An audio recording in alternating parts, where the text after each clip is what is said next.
Today I'm going to show you how I made a simple spline jig out of scrap wood.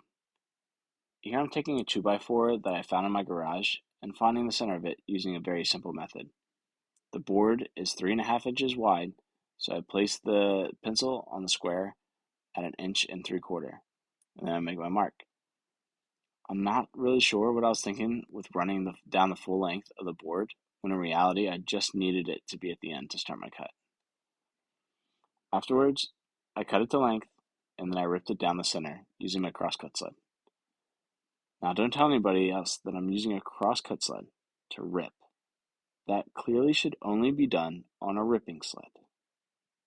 And that was my attempt at humor. Let's move on. Once the board was cut and then ripped, I moved the crosscut sled to a 45-degree angle, and I made a cut. Then I went back to 0 and made a second cut.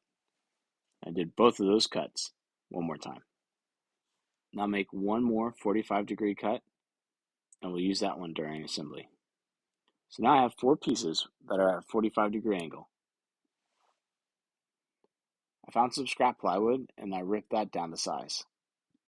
To find that measurement, I put the two 45-degree angle pieces in a V together, and then I measured the thickness of my plywood.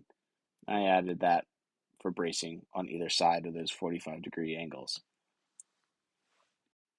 Apply some glue here and clamp away.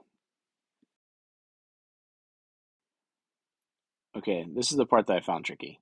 You can't just put a 2x4 on top of these pieces and then clamp it down. It just doesn't really work. So this is where that extra 45-degree piece comes in handy. And instead of just clamping it down, I added some weight on top. Now, if you want to see this jig in use, check out my picture frame and donut board videos. Thanks for watching.